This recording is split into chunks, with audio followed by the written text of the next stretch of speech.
my daughter was 12 years old, she came out to me and she asked me, can I still go to church? And my heart was broken because I'm one of the teachers and the leaders of the church.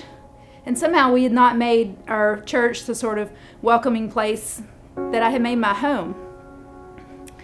And I realized then that silence is not welcoming. I'd lost a partner. She had had a major health crisis. The church healed us and accepted us, and our hope was to be married by our priest, our pastor, and we couldn't. And it was a deep hurt, and it still hurts.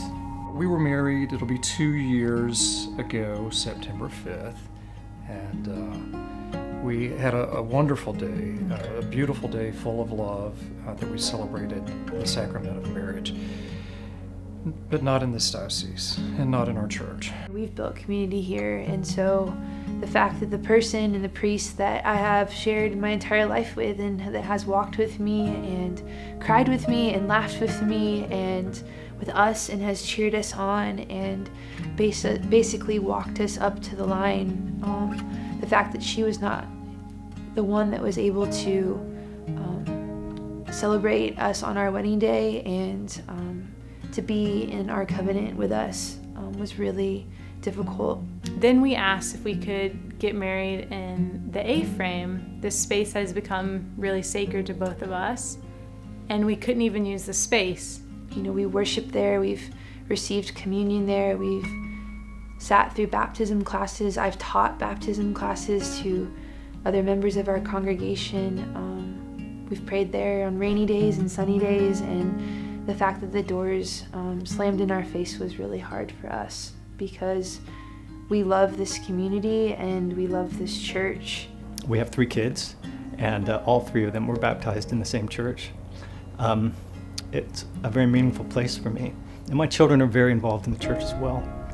I think what's very difficult for me about this issue is that the bishop's decision essentially tells me that 2 of my children are welcome to be married in their church community, but one of my children is not.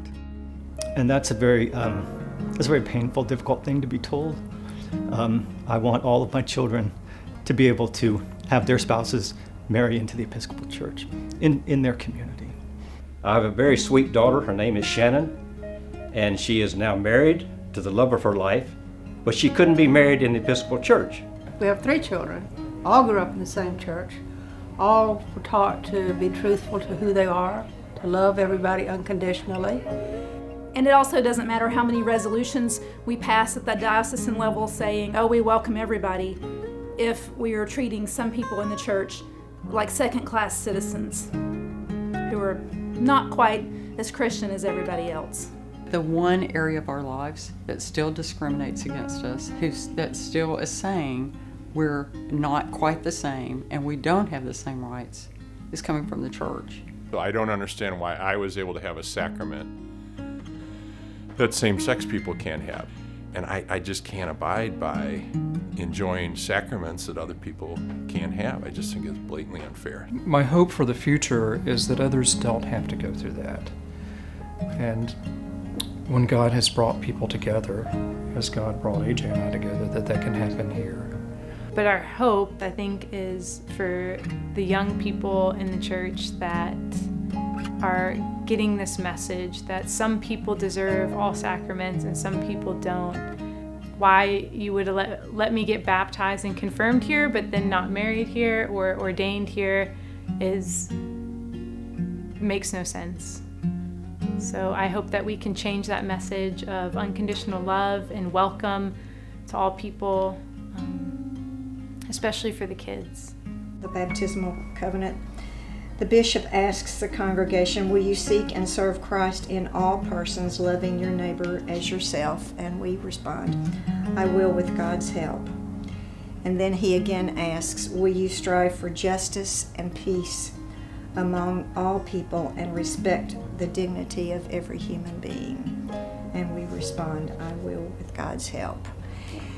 And I would like to see everybody respected and having dignity.